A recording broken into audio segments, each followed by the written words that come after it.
Happy भूत प्रेतों पर विश्वास नहीं करता था। वह मानता था कि भूत भूत कुछ नहीं होते। यार कल मैंने बहुत डरावनी मूवी देखी और पता है मूवी खत्म होने के बाद मुझे बहुत अजीब सी आवाजें आने लगी, जैसे कोई मेरे कमरे के बाहर चल रहा हो। मुझे तो बहुत डर लगा, कहीं वो भूत तो नहीं था। अरे डरपोक। भूत भूत कुछ नहीं होता, कोई बिल्ली होगी। एक दिन हैप्पी को घर आने में देर हो गई थी। रात के 12 बज रहे थे। वह अपनी बाइक से घर जा रहा था, तभी उसकी बाइक खराब हो जाती है। तभी वो अपनी बाइक लेकर मैकेनिक के पास जाता है। भैया मेरी बाइक ठीक कर दो, खराब हो गई। तभी मैकेनिक बाइक देखता है।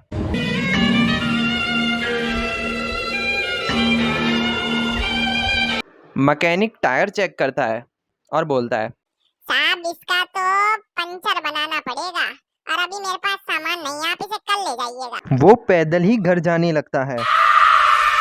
तभी उसे एक साधु वहां बैठा हुआ दिखाई देता है। हैप्पी की आदत थी कि वो किसी से भी बात करना शुरू कर देता था।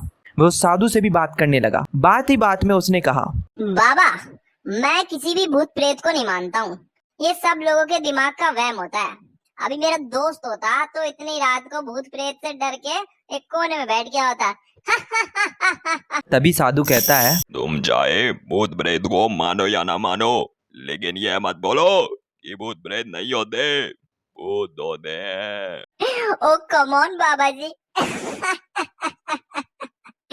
भूत होते हैं तो हमें दिखते क्यों नहीं है? मैंने तो कभी नहीं देखा कोई भूत। क्या आप मुझे कोई भूत दिखा सकते हो? साधु को लगा इसे जरूर भूत दिखाना पड़ेगा। साधु ने उसे शमशान घाट की ओर चलने को कहा। फिर वो दोनों वहां जाने लगे।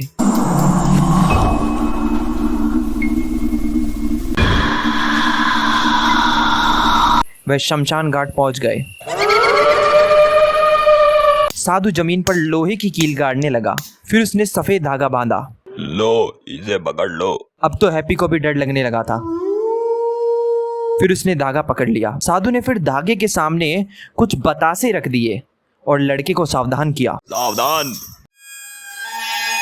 अभी कुछ आत्माएं ये बतासे गाने आएगी। जब तक वो बतासे गा करना चले जाए तब तक तुम इस धागे को मत छोड़ना। अगर तुमने इस धागे को छोड़ दिया तो तुम्हें नुकसान हो सकता है। तुरंत बाद साधु मंत्र पढ़ने लगता है।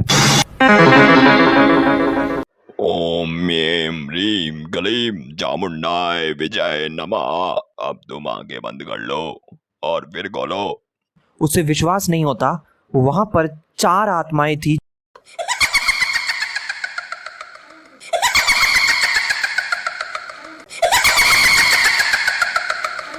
जो बतासे खा रही थी। तभी उसने देखा कि उसके पड़ोस में रहने वाले आदमी की आत्मा भी वही है जो कुछ दिन पहले ही मरा था। यह देखकर उसके हाथ से डर के मारे धागा छूट जाता है। वो देखता है कि साधु अचानक गायब हो गया। वह तेजी से शमशान घाट से अपने घर की ओर भागने लगता है। उसे लगता है कि कोई उसका नाम पुकार रहा है। Happy, happy, happy. उसको कई तरह की आवाजें आने लगती है।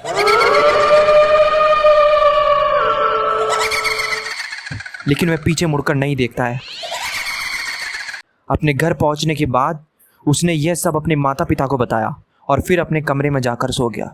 अगले ही दिन उसकी आंख उसी शमशान घाट में खुली जहां पर उसने आत्माओं को देखा था।